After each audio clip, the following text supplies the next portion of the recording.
இன்னைக்கு நம்ம பார்க்க போகிற புக்கு பேர் கூட்டாஞ்சோறு. இதோட எழுத்தாளர் கணபதி சுரேஷ்.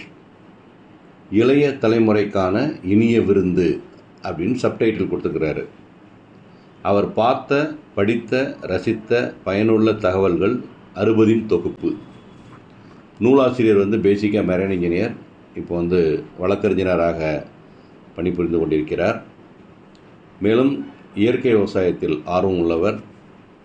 கப்பல் பொறியியலாளராக கிட்டத்தட்ட 16 ஆண்டுகள் கப்பலில் வேலை செய்து 50க்கும் மேற்பட்ட வெளிநாடுகளுக்கு சென்றுள்ளார். மிகவும் அனுபவமிக்கவர். இவர் திருநெல்வேலி மாவட்டம் பத்தமடையை பூர்வீகமாக கொண்டவர். தற்போது சென்னையில் வசித்து வருகிறார். அவருடைய தொகுப்பினை ஒன்றன் பின் ஒன்றாக நாம் இனி பார்க்கலாம். முதல் தலைப்பு, எனக்கென்ன கவலை.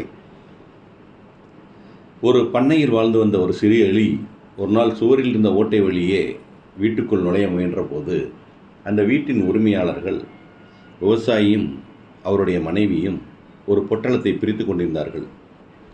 அதை பார்த்தபோது அது ஒரு எலிப்பொறி என்பதை தெரிந்து இந்த சிறு எலி பயந்து போனது.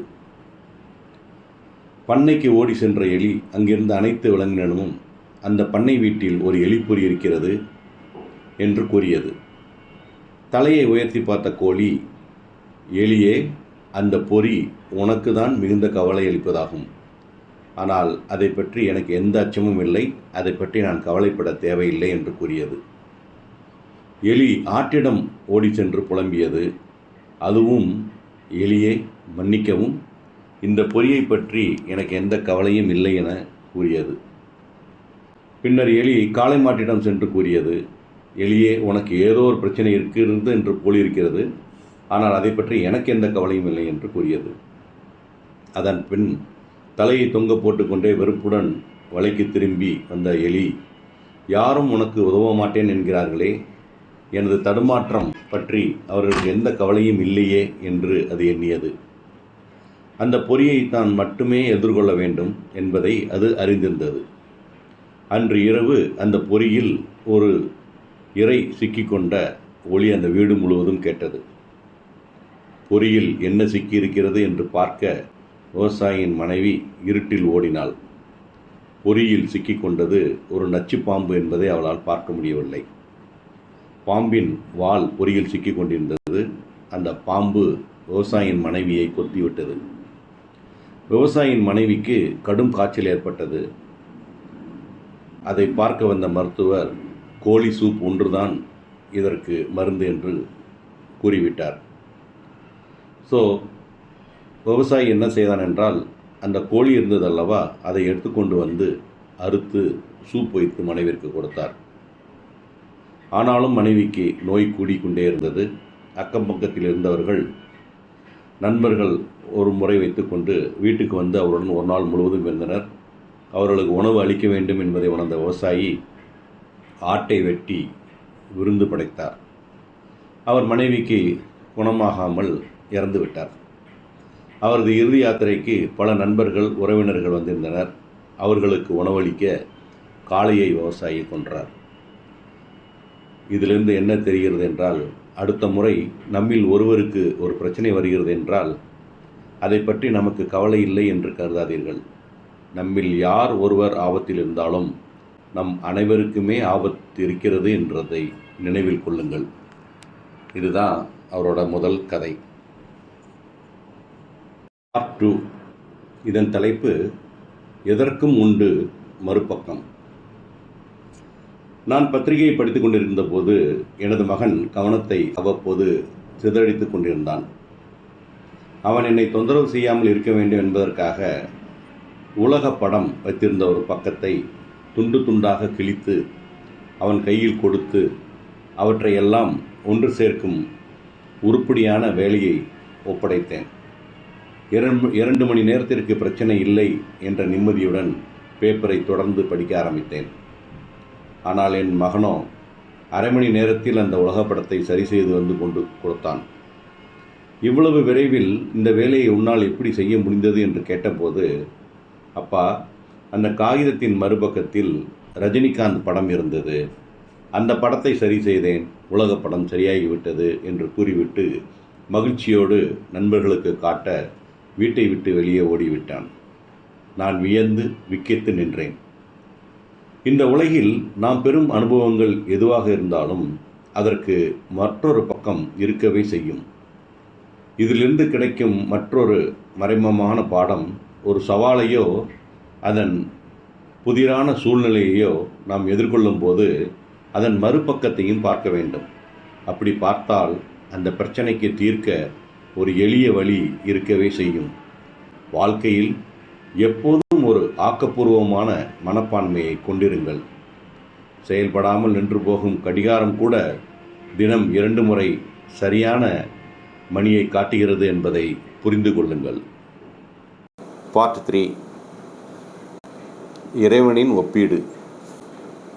விரக்தி மனப்பான்மைக்கு சென்ற ஒருவர் தன்னுடைய வேலையை விட்டுவிட முடிவு செய்தார். உறவுகள், ஆன்மீகம் அனைத்தையும் விட்டுவிட முடிவு செய்த அவர் தன்னுடைய உயிரையும் விட விரும்பினார். கடவுளிடம் கடைசியாக ஒரு முறை பேசுவதற்காக காட்டுக்குள் சென்றார். கடவுள் தோன்றினார். பிரச்சனையை சொன்னார் இளைஞர். இந்த கொடியையும் மூங்கிலையும் நான் தான் வைத்தேன். அவற்றின் விதைகளை நான் நடும்போது அவற்றை மிக கவனமாக பார்த்து கொண்டேன். தேவையான சூரிய ஒளியை அவற்றுக்கு நான் கொடுத்தேன். போதுமான தண்ணீரை தந்தேன். இந்த கொடி நிலத்தில் வேகமாக வளர்ந்து தனது பசுமையான தலைகளால் நிலத்தையே மூடிக்கொண்டது.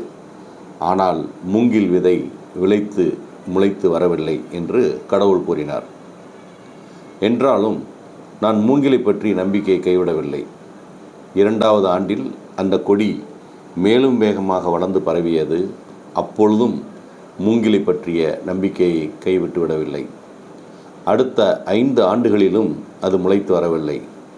ஆனால் 5ஆம் ஆண்டின் மண்ணிலிருந்து ஒரு சிறு முளை கிளம்பியது. அந்த கொடியுடன் ஒப்பிடும்போது அது மிகவும் சிறியதாகவும் முக்கியமற்றதாகவும் இருந்தது. ஆனால் ஒரு 6 மாதங்களுக்குள் அந்த மூங்கில் 100 அடிக்கும் மேல் வளர்ந்துவிட்டது. தனது வேர்களை வளர்த்து கொள்ள அதற்கு 5 ஆண்டுகள் பிடித்தன. அந்த வேர்கள்தான் அதனை பலன் மிக்கதாக செய்தன. மூங்கில் முளைத்து பிழைத்து வளர்வதற்கு தேவையானதை கொடுத்தேன். எனது படைப்புகள் எதற்கும் அதனால் எதிர்கொள்ள முடியாத ஒரு சவாலை நான் அளிக்க மாட்டேன் என்று கூறிய கடவுள், இத்தனை ஆண்டுகள் வேரை வளர்த்துவிட்ட நீயும் எவ்வளவு உயரம் வளர முடியுமோ அவ்வளவு உயரம் வளர்ந்து எனக்கு பெருமை சேர்ப்பாய் என்று கடவுள் கூறினார். இளைஞர் ஊர் திரும்பி உழைக்க ஆரம்பித்தார். பார்ட் 4. தலைப்பு: துப்புரவு பெண்மணி. கல்லூரியின் 2வது வருடத்தில் படித்து கொண்டிருந்த போது எங்கள் பேராசிரியர் ஒரு புதிர் வினா அளித்தார். நான் மிகவும் திறமை வாய்ந்த மாணவன் என்பதால் கடைசி கேள்வி வரும் வரை மற்ற அனைத்து கேள்விகளுக்கும் விடை அளித்து கொண்டே வந்தேன். இந்த பள்ளியில் பெருக்கும் துப்புரவு பெண்மணியின் பெயர் என்ன என்று கடைசி கேள்வி இருந்தது. நிச்சயமாக இது நம்மை கேலி செய்வதுதான் என்று நான் கருதினேன். நான் அந்த பெண்மணியை பல முறை பார்த்திருக்கிறேன். உயரமாக கருங்கூந்தலுடன் சுமார் 50 வயதுடையவராக அவர் இருந்தார். ஆனால் அவர் பெயர் எனக்கு எப்படி தெரியும்? கடைசி கேள்விக்கு பதில் எழுதாமல் விடைத்தாளை பேராசிரியரிடம் ஒப்படைத்தேன். வகுப்பு முடியும் போது புதிர் வினா கேள்விகளில் கடைசி கேள்விக்கான பதிலும் எங்களது தரப்பட்ட பட்டியலுக்கும் கணக்கில் எடுத்துக்கொள்ளப்படுமா என்று ஒரு மாணவர் கேட்டார். நிச்சயமாக என்று கூறிய பேராசிரியர், உங்கள் வாழ்க்கையில் நீங்கள் பல மனிதர்களை சந்திக்கக்கூடும். அவர்கள் அனைவரும் முக்கியமானவர்களே. உங்கள் கவனத்தையும் அக்கறையையும் செலுத்த தகுதி பெற்றவர்களே. நீங்கள் ஒரு புன்னகை மட்டும் புரிந்து ஹலோ சொன்னால் போதுமே என்று கூறினார். அந்த பாடத்தை பின்னர் எனது வாழ்க்கையில் நான் எப்போதும் மறந்து போவதில்லை. அந்த பெண்மணியின் பெயர் சாரதா என்பதை அன்றே விசாரித்து அறிந்து கொண்டேன். நீங்களும் செய்யலாமே. பார்ட் 5. தலைப்பு: சிறுவனின் சிந்தனை. ஐஸ்கிரீம் விலை குறைவாக இருந்த நாட்களில் ஒரு நாள் ஒரு 10 வயது சிறுவன் கடைக்குள் நுழைந்து ஒரு மேஜையின் முன் அமர்ந்தான். உணவு பரிமாறுபவர் ஒரு டம்ளர் தண்ணீரை அவன் முன் வைத்தார். அச்சிறுவன் தன்னுடைய சட்டை பையிலிருந்து காசை எடுத்து அதிலிருந்த நாணயங்களை எண்ணி பார்த்தான். 6 ரூபாய் இருந்தது. ஐஸ்கிரீம் சாதா எவ்வளவு, சாக்லேட் எவ்வளவு என்று விசாரித்தான். அந்த நேரத்தில் உணவு அருந்த வருபவர்கள் எண்ணிக்கை அதிகரித்து விட்டதால் பொறுமை இழக்கத் தொடங்கிய பரிமாறுபவர் சாக்லேட் 6 ரூபாய், சாதா 5 ரூபாய் என்று வேகமாக பதில் கூறினார். அச்சிறுவன், எனக்கு சாதாரண ஐஸ்கிரீமை கொடுங்கள் என்று கேட்டான். பரிமாறுபவரும் ஐஸ்கிரீமை கொடுத்துவிட்டு அதற்கான பில்லை மேஜை மேல் வைத்துவிட்டு சென்று விட்டார். சிறிது நேரத்திற்கு பின் பரிமாறுபவர் திரும்ப வந்து மேஜையை சுத்தம் செய்தபோது அவர் கண்களில் கண்ணீர் கசிந்தது. காலி ஐஸ்கிரீம் கோப்பையில் அருகில் 5 ரூபாய்க்கான பில்லுக்கான காசும் கூடுதலாக 1 ரூபாய் தனியாகவும் வைக்கப்பட்டிருந்தது. பரிமாறுபவருக்கு இனாம் கொடுக்கும் அளவுக்கு பணம் இருந்தால்தான் தன்னால் ஐஸ்கிரீம் சாப்பிட முடியும் என்று அச்சிறுவன் நினைத்ததை இவர் அறிந்து கொண்டு அவனுக்கு மானசீகமாக நன்றியை செலுத்தினார். பார்ட் 6. தடைக்கல் அதிசயம். பண்டைய நாட்களில் ஒரு அரசன் சாலையில் மிகப்பெரிய பாறாங்கல்லை போட்டு வைக்க செய்தான். பின்னர் அந்த இடத்தில் அரசன் மறைந்து நின்று கொண்டு அந்த பாறாங்கல்லை யாராவது அகற்றுகிறார்களா என்று பார்த்து கொண்டிருந்தான். அந்த ராஜ்யத்தில் வாழ்ந்த பணக்கார வியாபாரிகள் சிலரும் அரசவை அதிகாரிகள் சிலரும் அந்த சாலையில் வந்தனர். அவர்கள் அந்த பாறையை சுற்றி கொண்டு சென்றனே தவிர அந்த பாறையை அகற்ற யாருமே முயற்சி செய்யவில்லை. சாலையில் உள்ள தடையை அகற்றாத அரசரை குற்றம் சாட்டி கொண்டு சென்றனரே அன்றி எவரும் பாறையை அகற்ற முனையவில்லை. மாலை மங்கும் நேரத்தில் ஒரு விவசாயி ஒரு காய்கறி சுமையை எடுத்துக்கொண்டு அந்த சாலையில் வந்தான். அந்த பாறையை கண்டவுடன் அந்த விவசாயி தான் கொண்டு வந்த காய்கறி சுமையை கீழே வைத்துவிட்டு அந்த பாறாங்கல்லை சாலையின் மையத்தில் இருந்து சாலையின் ஓரத்திற்கு தள்ளிவிட முயன்றார். மிகுந்த முயற்சிக்கு பின், போராட்டத்திற்கு பின் அவர் அந்த பாறையை சாலையின் ஓரத்திற்கு தள்ளிவிடும் முயற்சியில் வெற்றி பெற்றார். அதன் பின்னர் தன் காய்கறி சுமையை எடுக்கும்போது அந்த பாறை இருந்த இடத்தில் ஒரு பணப்பை இருப்பதை கண்டார். அந்த பையில் பல தங்க நாணயங்களும் அரசர் எழுதிய கடிதம் ஒன்றும் இருந்தன. இந்த பாறையை சாலையில் மத்தியிலிருந்து அகற்றுபவருக்கு இந்த பொற்காசுகள் சேர வேண்டும் என்று அரசர் எழுதியிருந்தார். ஒவ்வொரு தடையும் நமது நிலையை உயர்த்த ஒரு வாய்ப்பினை அளிக்கிறது என்ற உண்மையை அந்த விவசாயி கற்றுக்கொண்டார். இப்போது உங்களுக்கும் புரிந்திருக்கும், ஒவ்வொரு கஷ்டமான நிலைமையும் நம்மை உயர்த்துவதற்கான வாய்ப்பு என்பது. பார்ட் 7. கைப்பிடி ரகசியம். ஒரு சிறுமியும் அவளது தந்தையும். பார்ட் 7. கைப்பிடி ரகசியம். ஒரு சிறுமியும் அவளது தந்தையும் ஒரு பாலத்தை கடந்து செல்ல இருந்தார்கள்.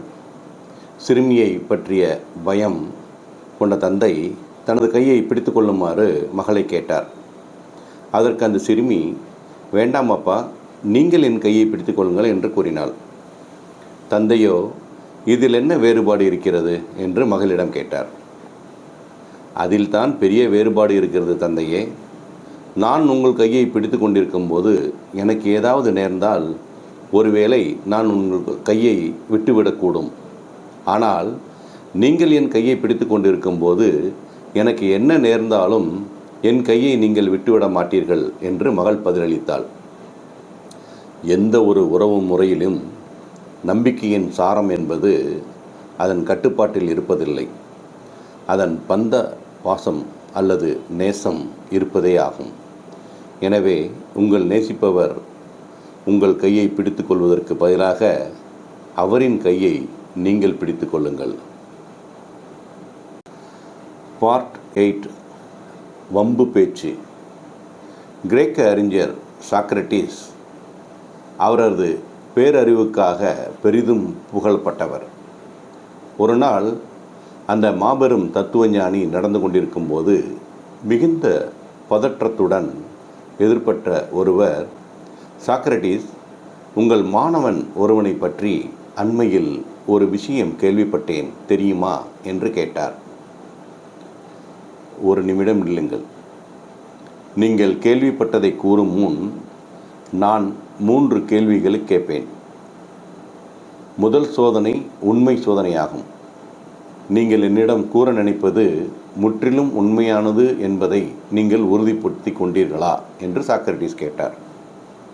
இல்லை, உண்மையில் அதனை நான் இப்போதுதான் கேள்விப்பட்டேன் அது என கூறத் தொடங்கினார். சாக்ரட்டிஸ் அதற்கு, அது சரி, அது உண்மையானதா அல்லவா என்பதை பற்றி உண்மையில் நீங்கள் அறிந்திருக்கவில்லை. இப்போது நாம் செய்யும் 2வது சோதனை. எனது மாணவனை பற்றி நீங்கள் கூற இருக்கும் செய்தி நல்ல செய்தியா என்று சாக்ரட்டிஸ் கேட்டார். இல்லை என்று அந்த நபர் கூறத் தொடங்கினார். அப்படியானால் அவரை பற்றி ஏதோ கெட்ட செய்தி நீங்கள் சொல்ல விரும்புகிறீர்கள் என்று நினைக்கிறேன்.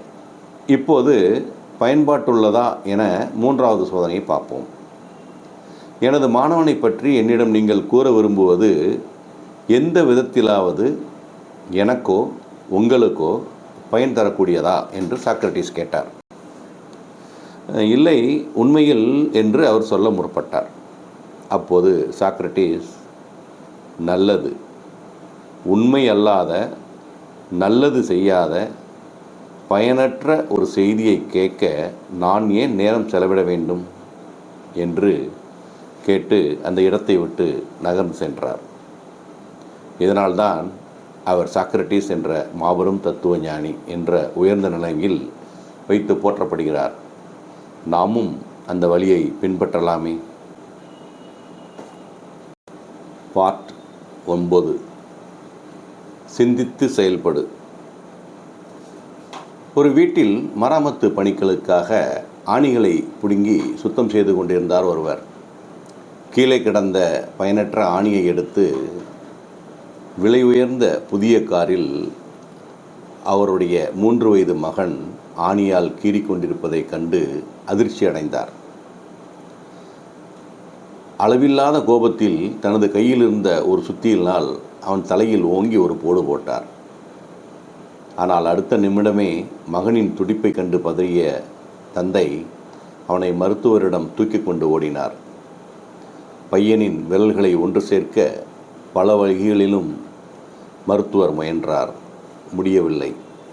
அவனது கைவிரல்களில் 2ஐ வெட்டி எடுக்க வேண்டியதாயிற்று.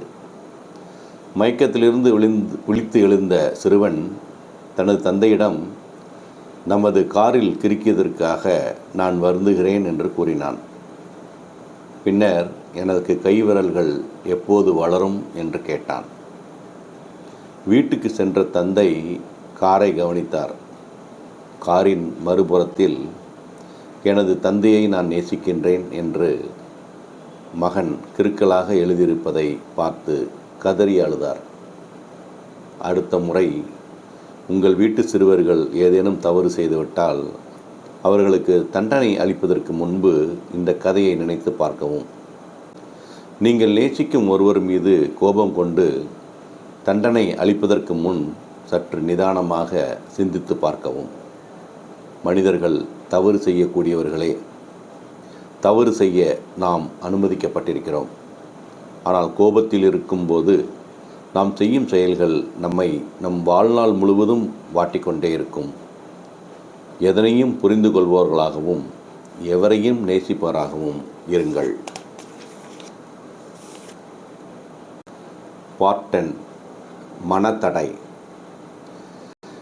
யானைகளை கட்டி போட்டிருந்த இடத்தை தாண்டி நடந்து சென்று கொண்டிருந்த ஒருவருக்கு திடீரென ஒரு சந்தேகம் எழுந்தது. இவ்வளவு பெரிய உருவம் கொண்ட யானையின் முன்காலில் இவ்வளவு சிறிய கயிற்றை கட்டி போட்டிருக்கிறார்களே, பெரிய இரும்பு சங்கிலிகளோ கூண்டுகளோ பயன்படுத்தப்படவில்லை. அந்த யானைகள் எப்போது வேண்டுமானாலும் அந்த கயிறை அறுத்து கொண்டு செல்ல முடியும் என்று வெளிப்படையாக தெரிகிறது. என்றாலும் ஏதோ ஒரு காரணத்திற்காக அவை அவ்வாறு அறுத்து கொண்டு செல்லாமல் உள்ளன. இந்த சிந்தனையில் அருகில் இருந்த யானையை பழக்கும் பாகனிடம் அந்த வழிப்போக்கன், இந்த சிறிய கயிற்றை அறுத்து கொண்டு ஓடிவிட இந்த யானைகள் ஏன் முயற்சி செய்யவில்லை என்று கேட்டார். அதற்கு அந்த யானை வாகன், இந்த யானைகள் எல்லாம் குட்டிகளாக மிக சிறிய அளவில் இருந்தபோது இதே அளவு கயிறைத்தான் அவற்றை கட்டி போட நாங்கள் பயன்படுத்தினோம். அந்த வயதில் அவைகளை கட்டுக்குள் வைக்க இந்த கயிறே போதுமானதாக இருந்தது. ஆனால் யானைக்குட்டிகள் வளர வளர தங்களால் எப்படியும் தப்பித்து செல்ல இயலாது என்று அவை இன்னும் நம்பிக்கொண்டிருக்கின்றன. அதனால்தான் அந்த கயிறுகளை அறுத்து கொண்டு ஓடுவதில்லை என்று அந்த பாகன் கூறினார். இதனை கேட்ட வழிப்போக்கன் வியப்படைந்து போனார்.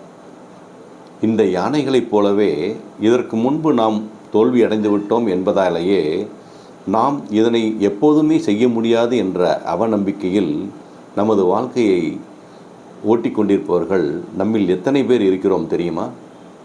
தோல்வி என்பது கற்றுக்கொள்வதின் ஒரு பகுதியே ஆகும். வாழ்க்கை போராட்டத்தை எப்போதும் நாம் கைவிடக்கூடாது. எது ஒன்றில் தோல்வி அடைந்தாலும் இந்த பாடத்தை நீங்கள் மறந்துவிடக்கூடாது. பார்ட் 11. பட்டாம்பூச்சி காதல்.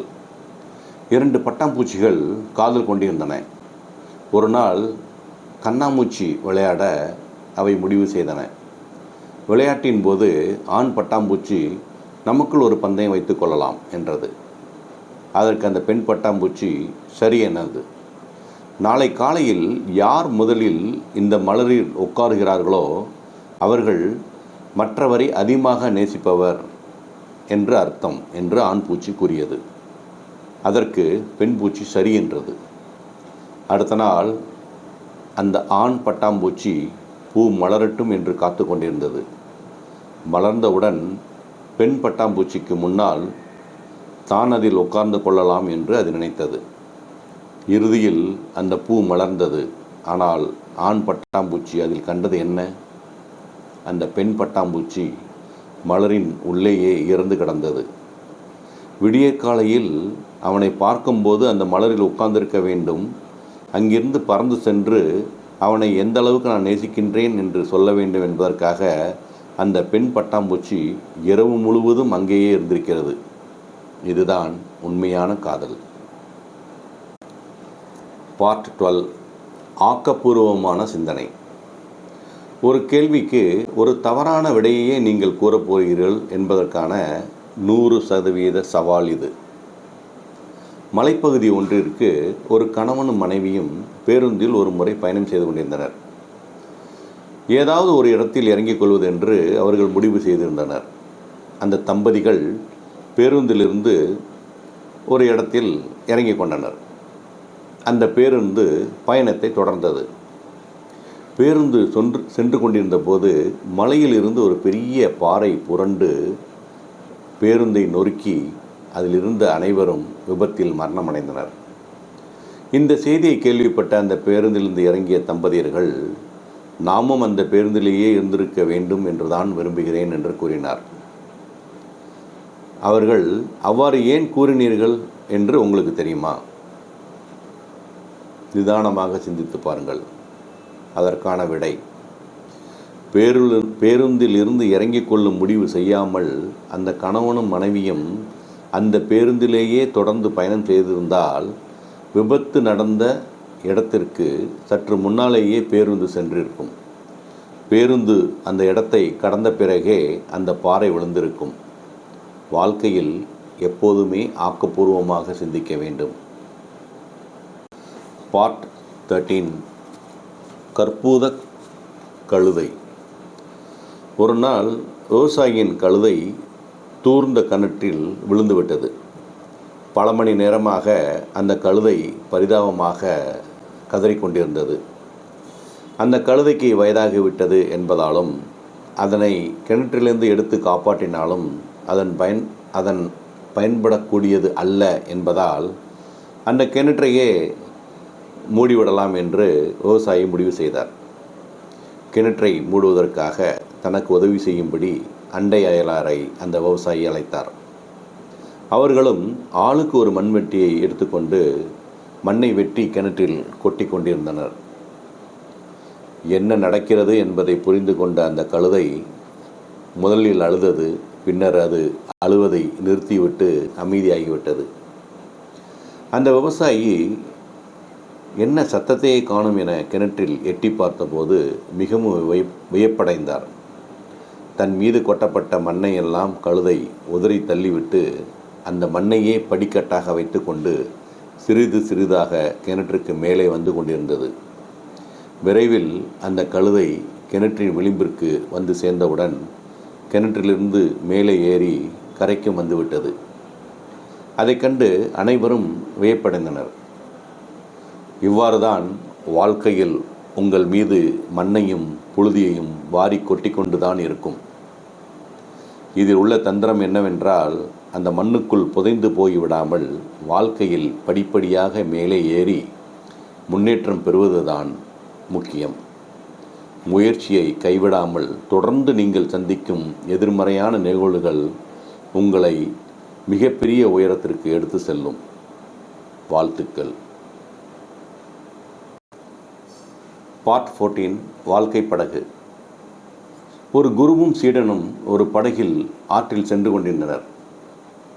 குரு தனது இரு கைகளிலும் இரு துடுப்புகளை வைத்துக்கொண்டு படகை செலுத்தி கொண்டிருந்தார். அப்போது சீடன், குருவே, கடவுள் ஏன் நமக்கு இன்பம் துன்பம் இரண்டையும் தருகிறார்? நமக்கு இன்பத்தையும் மகிழ்ச்சியும் மட்டுமே அவரால் தர இயலாதா என்று குருவை பார்த்து கேட்டான். குருவோ படகை ஓட்டுவதிலேயே கவனமாக இருந்தார். அவனுக்கு பதில் கூறாமல் அமைதி காத்தார். சீடனிடம் ஒரு துடுப்பை கொடுத்து படகை ஓட்டும்படி கூறிய குரு மிக சோர்வு அடைந்தவராக ஓய்வு எடுத்து அமர்ந்திருந்தார். என்னதான் முயன்றும் துடுப்பை போட்டாலும் அந்த படகு மேலே செல்லாமல் அதே இடத்தில் சுற்றி சுற்றி வருவதைக் கண்டு அந்த சீடன் திகைப்படைந்தான். குருவிடம் இதனை தெரிவித்த சீடன், மேற்கொண்டு நான் என்ன செய்ய வேண்டும் என்று தனக்கு வழிகாட்டுமாறு கேட்டுக்கொண்டார். குருவோ அவனிடம் இரண்டாவது துடுப்பையும் கொடுத்தார். சீடன் 2 துடுப்புகளையும் படகின் 2 பக்கங்களிலும் போடத் தொடங்கியவுடன் படகு முன்னோக்கி செல்லத் தொடங்கியது. அதன் பின் குருவானவர் தனது சீடனிடம், நமது வாழ்க்கையும் இந்த படகை போன்றதுதான். படகின் 2 பக்கங்களிலும் இருக்கும் துடுப்புகளை போன்றதுதான் இன்பமும் துன்பமும். நம் வாழ்க்கையை மேற்கொண்டு நடத்தி செல்ல வேண்டுமென்றால் இந்த இன்பம் துன்பம் என்ற 2 துடுப்புகளும் நமக்கு தேவை என்று கூறி சீடனுக்கு புத்தி புகட்டினார். பார்ட் 15 பேராசை. ஒரு பணக்கார விவசாயி பற்றிய கதை இது. ஒரு பகல் முழுவதும் அவர் நடந்து செல்லும் தூரம் வரை உள்ள அனைத்து நிலங்களையும் அவருக்கு கொடுப்பதாகவும், ஆனால் சூரியன் மறைவதற்குள் புறப்பட்ட அதே இடத்திற்கு திரும்பி வர வேண்டும் என்ற நிபந்தனையும் அவருக்கு கூறப்பட்டது. அடுத்த நாள் அதிகாலையில் எழுந்த அவர் விரைவாக நடக்கத் தொடங்கினார். தன்னால் எவ்வளவு தூரம் நடந்து எவ்வளவு அதிகமான நிலத்தை பெற முடியுமோ அவ்வளத்தையும் பெற வேண்டும் என்ற பேராசை அவருக்கு. விரைவில் சோர்வடைந்து போனாலும் நிற்காமல் பிற்பகல் முழுவதும் நடந்து கொண்டே இருந்தார். கூடுதலான செல்வத்தை பெற இயன்ற இந்த அரிய வாய்ப்பை இழந்துவிட அவர் விரும்பவில்லை. மாலை பொழுதுக்குள் நெருங்கியது. சூரியன் மறையின் முன் புறப்பட்ட இடத்திற்கு சென்றால்தான் அந்த நிலம் கிடைக்கும் என்ற நிபந்தனை அவருடைய நினைவுக்கு வந்தது. அவருடைய பேராசை அவரை இவ்வளவு தூரத்திற்கு கொண்டு சென்று விட்டது. சூரியன் மறையும் நேரம் வருகிறதா என்று பார்த்து கொண்டே அவர் திரும்பி புறப்பட்ட இடத்திற்கே நடந்து வந்து கொண்டிருந்தார். சூரியன் மறையும் நேரம் நெருங்க நெருங்க அவர் பதற்றத்தில் வேகமாக ஓடினார். ஆனால் மிகவும் சோர்வடைந்து விட்டார். மூச்சு திணறிய நிலையிலும் தன்னை அவர் துன்புறுத்தி கொண்டு ஓடினார். புறப்பட்ட இடத்தை அடைந்தபோது உயிர் அவரிடம் இல்லை. எனவே பேராசை கொண்ட எந்த மனிதருக்கும் இது போன்ற முடிவே ஏற்படும் என்பதை கவனத்தில் கொள்ள வேண்டும். பார்ட் 16, பீர்பாலின் சாமர்த்தியம். ஒரு நாள் பேரரசர் அக்பர் தனது கைவிரலிலிருந்து ஒரு மோதிரத்தை கழற்றி அதனை வறண்டு போன கிணற்றுக்குள் போட்டுவிட்டார். பின்னர் தன் அமைச்சர்களை அழைத்து அந்த கிணற்றுக்குள் இறங்காமல் அந்த மோதிரத்தை எடுத்தர வேண்டும் என்று கேட்டார். அமைச்சர்களும் தங்களின் தலையை பித்து கொண்டு சிந்தித்து பார்த்தும் அவர்களுக்கு ஒரு வழியும் புலப்படவில்லை. தங்கள் தோல்வியை ஒப்புக்கொண்டனர். என்றாலும் பீர்பால் மற்றும் அசரவில்லை. மற்றவர்களால் முடியாத வேலைகளை செய்து காட்டுவது அவருக்கு விருப்பமான ஒன்று. இன்று மாலைக்குள் உங்கள் மோதிரம் உங்களுக்கு கிடைத்துவிடும் என்று அக்பரிடம் கூறினார். புதிய மாட்டு சாணத்தை எடுத்து கிணற்றில் இருந்த மோதிரத்தின் மீது பீர்பால் போட்டார்.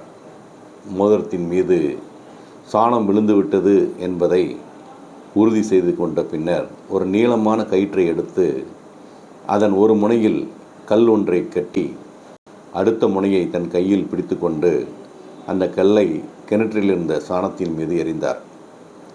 அப்படியே விட்டுவிட்டு வீட்டுக்கு போய்விட்டார். மாலையானதும் அந்த சாணம் நன்றாக காய்ந்த பிறகு பீர்பால் அந்த கயிற்றை இழுத்தார். அந்த கயிற்றுடன் ராட்டியாக காய்ந்திருந்த சாணமும் கிணற்றிலிருந்து மேலே வந்தது. அதன் அடியில் ஒட்டி கொண்டிருந்த அக்பரின் மோதிரத்தை எடுத்து கொடுத்தார் பீர்பால். உங்கள் கற்பனையை பயன்படுத்தி வாழ்வில் எதிர்படும் ஒவ்வொரு சவாலையும் எதிர்கொள்ளும் ஆர்வத்தையும் ஆற்றலையும் வளர்த்து கொண்டால் உலகில் எந்த பிரச்சனையும் தீர்ப்பது கடினமானது அல்ல என்பது இந்த கதையின் போது நமக்கு புரிகிறது. பார்ட் 17, நியாயமான கேள்வி. ஒரு கணவனும் மனைவியும் விவாகரத்து வழக்குக்காக நீதிமன்றம் சென்றனர். அப்போது அவர்களது குழந்தை யாருடைய பாதுகாப்பில் இருப்பது என்ற பிரச்சனை எழுந்தது.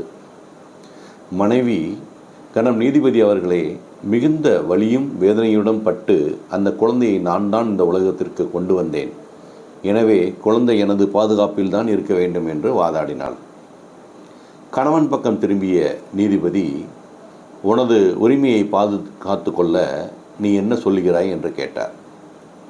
சிறிது நேரம் அமைதியாக உட்கார்ந்திருந்த கணவன் மெல்ல எழுந்து, கணம் நீதிபதி அவர்களே, பெப்சி குளிர்பான எந்திரத்தில் நான் ₹1 காயினை போயிட்டால் ஒரு பெப்சி வெளியே வருகிறது.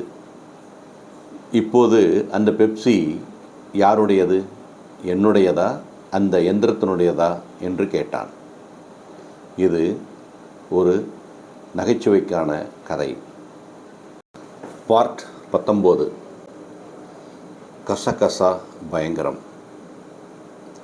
என்னை மிகவும் அச்சமடைய செய்த செய்தி இது. என்னுடைய நண்பர் ஒருவர் கப்பலிற்கு வரும்போது துபாய் வழியாக லண்டனிற்கு வந்தார். இந்திய நாட்டு சமையலில் சாதாரணமாக சேர்க்கப்படும் கசகசா என்ற வாசனை திரவிய பொட்டலம் ஒன்றை அவர் எடுத்து வந்திருந்தார். இதனை வைத்து கஞ்சா செடிகளை வளர்க்க முடியும். இந்த மாதிரி கசகசாவை எடுத்து வரும் மனிதருக்கு 20 ஆண்டு சிறை தண்டனை வழங்க வகை செய்யும் சட்டம் ஒன்று அண்மையில் ஐக்கிய அரபு எமிரேட் மற்றும் இதர வளைகுடா நாடுகளில் நிறைவேற்றப்பட்டுள்ளது என்பதை அந்த அப்பாவி மனிதர் அறிந்திருக்கவில்லை. அந்த மனிதர் இன்றும் துபாய் சிறையில் இருக்கிறார். அவர் விடுதலைக்காக அவர் குடும்பம், நண்பர்கள் படாத பாடுபட்டு வருகின்றனர். வழக்கின் தீவிரம் புரிந்து அந்த மனிதரின் அப்பாவித்தனத்தை எடுத்து கூற நீதிமன்றத்தில் ஆஜராவதற்கே பல லட்சம் ரூபாய் வழக்கறிஞர்கள் கட்டணம் கேட்கின்றனர். இங்கிருந்து வளைகுடா நாடுகளுக்கு செல்வோருக்கு இந்த செய்தியை தெரிவிக்கவும், வளைகுடா நாடுகளுக்கு செல்லும்போது கீழே குறிப்பிட்டுள்ள பொருள்களில் சிறிதளவு கூட அவர்கள் எடுத்துக்கொண்டு போகக்கூடாது என்பதை அவர்களுக்கு தெரிவியுங்கள். பச்சையாகவோ வறுத்ததாகவோ சமைத்ததாகவோ எந்த உருவிலும் கசகசா, வெற்றிலை பாக்கு, இவைகளை எடுத்து சென்றால் அளிக்கப்படும் தண்டனை மிக கடுமையானது. அது ஒரு அப்பாவியின் வாழ்க்கையே சீரழித்துவிடும். உங்களுக்கு தெரிந்தவர்கள் அனைவருக்கும் இந்த தகவல்களை பகிர்ந்து கொள்ளுங்கள். பார்ட் 20 2 தவளைகள்.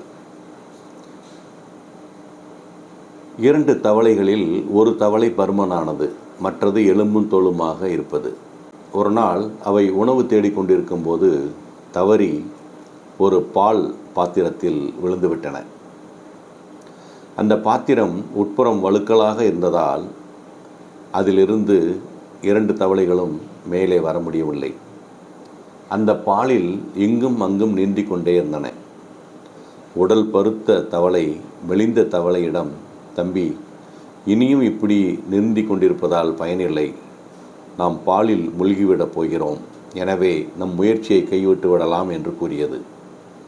ஆனால் மெலிந்த தவளையோ, சகோதரனே, இன்னும் கொஞ்ச நேரம் நீச்சல் அடித்து கொண்டே இரு. யாராவது வந்து நம்மை வெளியே எடுத்து போடுவார்கள் என்று கூறியது. சிறிது நேரம் கழித்து பருத்த தவளை, இனி என்னால் நீந்தவே முடியாது. அவ்வாறு செய்வதில் எந்த அர்த்தமும் இல்லை. எப்படி இருந்தாலும் நாம் மூழ்கி இறக்கத்தானே போகிறோம். வீணாக நீந்துவதால் என்ன பயன் என்று கூறிவிட்டு நீந்துவதை நிறுத்தியது. அது பாலில் மூழ்கி இறந்து போனது. ஆனால் மெலிந்த தவளையோ தொடர்ந்து நீச்சல் அடித்து கொண்டே இருந்தது. சில நிமிடங்களுக்கு பிறகு தன் கால்களுக்கு அடியில் ஏதோ திடப்பொருள் தட்டுப்படுவது போல அது உணர்ந்தது.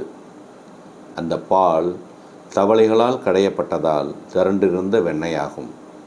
அந்த வெண்ணெயின் மீது நின்று தாவி குதித்து பாத்திரத்தில் வெளியே வந்துவிட்டது மெல்லிய தவளை. எனவே முயற்சியை கைவிடக்கூடாது என்பதுதான் இந்த கதையின் நீதி. Part 21 chocolate party. எல்லா மூதாட்டிகளும் சேர்ந்து ஒரு முறை தனி பேருந்தில் சுற்றுலா பயணம் சென்றனர். ஓட்டுநருக்கு பின்னர் அமைந்திருந்த ஒரு மூதாட்டி அவ்வப்போது ஓட்டுநரை முதுகில் தட்டி வேர்க்கடலை கொடுப்பார். அந்த ஓட்டுநரும் அவற்றையெல்லாம் தின்றுவிட்டு மூதாட்டிக்கு நன்றி கூறுவார். சிறிது நேரம் கழித்து மீண்டும் வேர்க்கடலையை கொடுப்பார். இதுபோல் நடந்து கொண்டிருந்தது. சுற்றுப்பயணம் முடிந்து திரும்பி வரும்போது ஓட்டுநர் அந்த மூதாட்டியிடம், நீங்கள் கொடுத்த வேர்க்கடைகளுக்கு நன்றி, மிகவும் சுவையாக இருந்தன என்று நெகிழ்ந்தார். பொக்கவாய் காட்டி சிரித்த பாட்டிகள், எங்களுக்கு பற்கள் இல்லாததால் வேர்க்கடலையை மென்று தின்ன முடியாது. அந்த வேர்க்கடலைகளுக்கு மேலே உள்ள சாக்லேட்டை மட்டும் நாங்கள் சப்பி சாப்பிட்டு விடுவோம். எப்படியும் கடலைகளை வீணாக வெளியில் துப்புவதை விட உங்களுக்காக பயன்படட்டுமே என்று கொடுத்தோம் என்று கூறி கொல்லென சிரித்தனர் பாட்டிகள். பார்ட் 22 அப்படியும் சொல்லலாம். 2 பெண் நண்பர்கள் தங்களுடன் கலந்து பேசி கொண்டிருந்தனர். முதல் பெண், இன்று மாலை எனக்கு இனிதாக கழிந்தது, உனக்கு எப்படி கழிந்தது என்று கேட்டார். இரண்டாம் பெண், இன்று மாலை எனக்கு மிக மிக மோசமாக கழிந்தது. என் கணவர் வீட்டுக்கு வந்து 3 நிமிடங்களில் உணவு அறிந்துவிட்டு 2 நிமிடங்களில் உறங்கிவிட்டார். உன் கணவர் என்ன செய்தார் என்று கேட்டார். அதற்கு முதல் பெண், ஓ, அது அற்புதமாக இருந்தது. எனது கணவர் வீட்டுக்கு வந்தவுடன் மிகவும் அன்பாக என்னை இரவு உணவு உண்ண வெளியே அழைத்து சென்றார். உணவு அருந்திய பிறகு 1 மணி நேரம் நாங்கள் நடைபயின்றோம். வீட்டிற்கு வந்தவுடன் வீட்டை சுற்றிலும் மெழுகுவர்த்திகளை ஏற்றி வைத்தார். அதன் பின் 1 மணி நேரம் என்னோடு அன்போடு பேசி கொண்டிருந்தார். ஒரு தேவதை கதையைப் போல இருந்தது என்று கூறினார். அதே நேரத்தில் அந்த 2 பெண்களின் கணவர்களும் வேலை செய்யும் இடத்தில் பேசி கொண்டிருந்தனர். முதல் கணவர், நேற்று மாலை உனக்கு எவ்வாறு கழிந்தது என்று கேட்டார். அதற்கு இரண்டாவது கணவர், மிக மிக மகிழ்ச்சியாக கழிந்தது. நான் வீட்டுக்கு வரும்போது மேசை மீது உணவு தயாராக இருந்தது. சாப்பிட்டு விட்டு உடனே தூங்கிவிட்டேன். அது அற்புதமாக இருந்தது. உன்னுடைய கதை என்ன என்று கேட்டார். அதற்கு முதல் கணவன், எனது கதை மிக மிக மோசமானது. நான் வீட்டிற்கு வந்தபோது உணவு தயாராக இல்லை. மின் கட்டணம் செலுத்தாததால் மின் இணைப்பை துண்டித்து விட்டனர். எனவே எனது மனைவியை உண்ண வெளியே அழைத்து செல்ல வேண்டியதாயிற்று. அதனால் செலவும் அதிகமானது. திரும்பி வர டாக்ஸிக்கு பணம் இல்லை என்பதால் வீட்டிற்கு நாங்கள் நடந்தே வந்தோம். அதற்கு 1 மணி நேரம் ஆனது. வீட்டில்தான் மின்சார இணைப்பு இல்லையே. அதனால் வீட்டில் மெழுகுவர்த்திகளை ஏற்றி வைக்க வேண்டியதாயிற்று. நான் மிகவும் கோபமாக இருந்ததால் என்னால் உடனடியாக உறங்க முடியவில்லை. எனது மனைவியோ மேலும் 1 மணி நேரத்துக்கு துணத்து கொண்டிருந்தாள். உண்மை எதுவாக இருந்தாலும் எதையும் நீங்கள் எப்படி கூறுகிறீர்கள் என்பதே மிக முக்கியமானது என்பதை இந்த கதையிலிருந்து புரிந்து கொள்ளலாம்.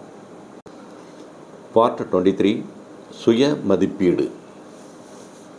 ஒரு கடையின் கல்லாப்பெட்டிக்கு அருகே சென்று தொலைபேசி அறைக்கு ஒரு சிறுவன் சென்று ஒரு எண்ணுக்கு ஃபோன் செய்தான்.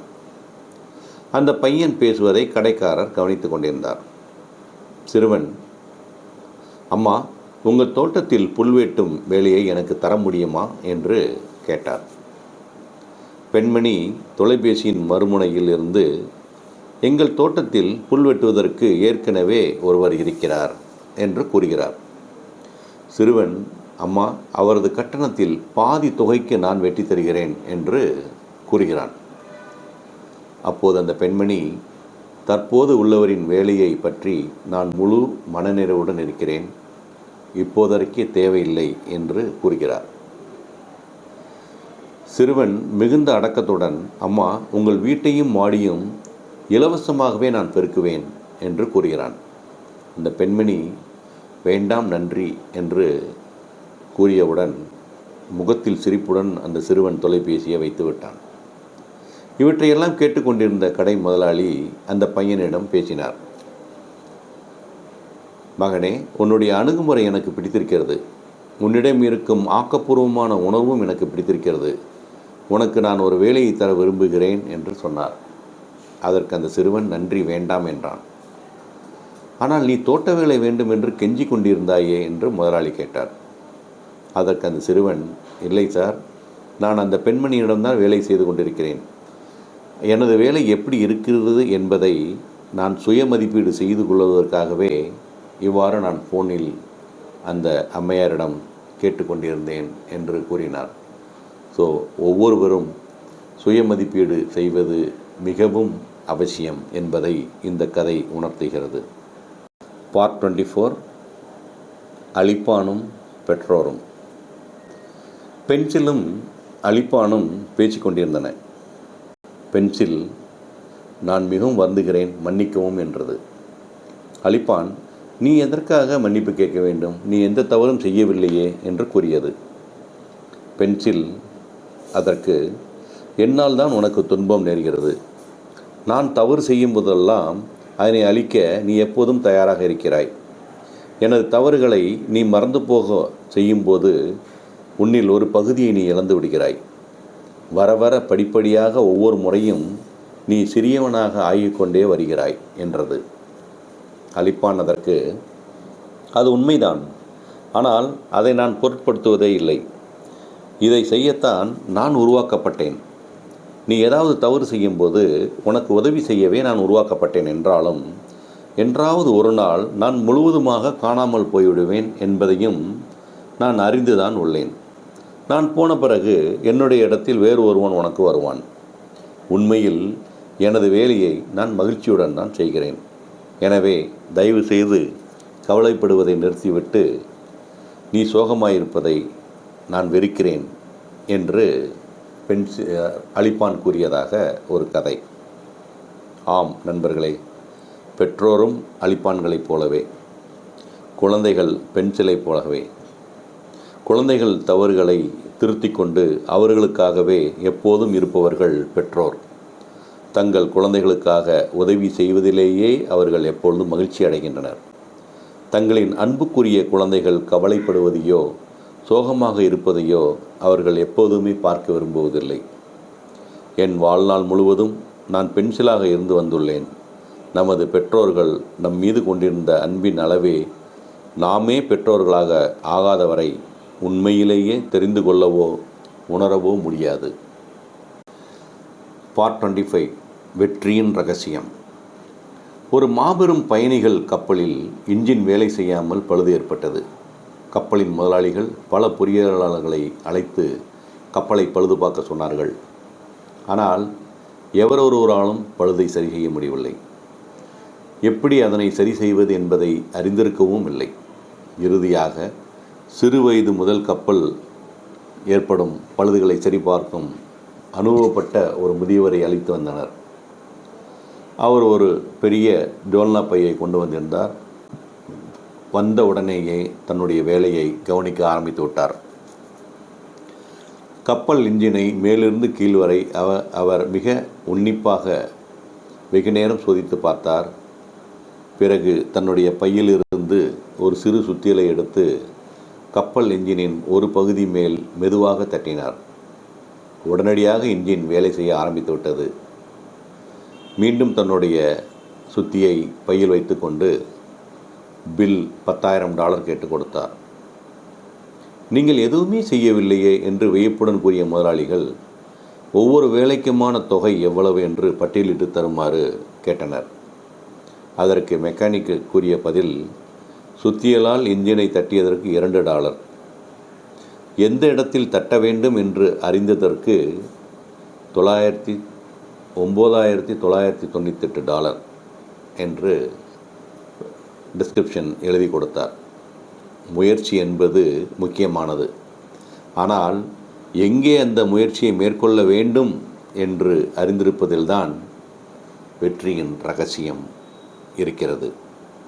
பார்ட் 26, மூப்பை எதிர்ப்போம். 30 நிமிட வீதம் வாரத்தில் 5 நாட்கள் நடைப்பயிற்சி செய்வது ஒன்றே நாம் மூப்படைவதை தடுக்க போதுமானது என்பதை நீங்கள் அறிவீர்களா?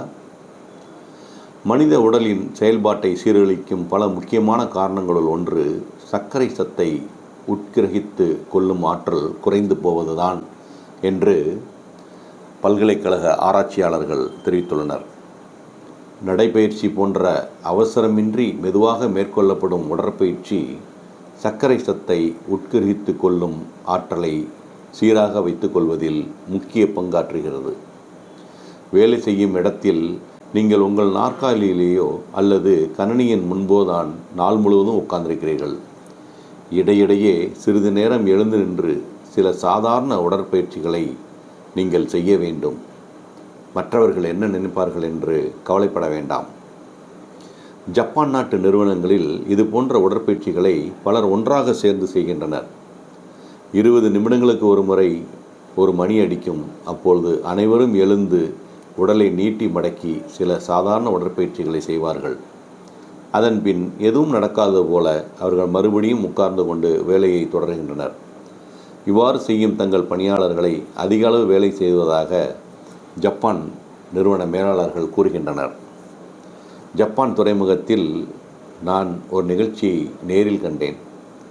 மதிய உணவு வேலைக்கு பிறகு அந்த பகுதி முழுவதிலும் 10 நிமிடங்களுக்கு இன்னிசை ஒளிபரப்பப்படுகிறது. அனைத்து பணியாளர்களும் சில சாதாரண உடற்பயிற்சிகளை அந்த 10 நிமிடங்களுக்கு செய்துவிட்டு சுறுசுறுப்பாக பணிக்கு செல்கின்றனர். பார்ட் 27, இருமலை தடுக்க எளிய வழி. நாம் அல்லது வேறு யாராவது இருமுவதால் தூக்கம் கெட்டு விழித்திருக்கும் நிலை நம் அனைவருக்கும் ஏற்படுவதுதான். குழந்தைகளுக்கோ பெரியவர்களுக்கோ இரவில் இருமல் வருவதை தடுக்க உறங்க செல்லும் முன் விக்ஸ் வேப்பரை தாராளமாக கால் பாதங்களில் தேய்த்து சாக்ஸ் போட்டு கால்களை மூடிக்கொள்ளவும். தொடர்ந்து வரும் கடுமையான இருமல் 5 நிமிடங்களில் நின்று போய்விடும். இதனால் பல மணி நேர நிவாரணம் கிடைக்கிறது. இது அனைத்து நேரங்களிலும் 100% பலனளிக்கிறது. பலன் மிகுந்த இருமல் மருந்துகளை விட இது குழந்தைகளிடம் நன்றாக பயனளிக்கிறது. அத்துடன் அவர்களை அமைதிப்படுத்தி வசதியாக இருக்க செய்வதால் நன்றாக உறங்குவார்கள். சில வாரங்களுக்கு முன் எனது மனைவிக்கு தொடர்ந்து கடுமையான இருமல் இருந்தபோது இந்த சிகிச்சையை எனது மனைவி செய்து பார்த்தார். 100% பயனளித்தது. ஒரு வெம்மையான போர்வை தன்னை கொண்டிருப்பதை போன்று உணர்ந்ததாக அவர் கூறினார். இருமல் சில நிமிடங்களில் நின்று போனது. இந்த சிகிச்சைக்கு பின்பர் அதனை பயன்படுத்தி ஒவ்வொரு நாளும் பல மணி நேரம் இருமல் இல்லாமல் உறங்குகிறார். உங்களுக்கு குழந்தைகளோ பேர குழந்தைகளோ இருந்தால் அவர்களுக்கும் இது போன்ற இருமல் வரும்போது நீங்கள் செய்து பயனை கண்டு பெரு வியப்படைவீர்கள்.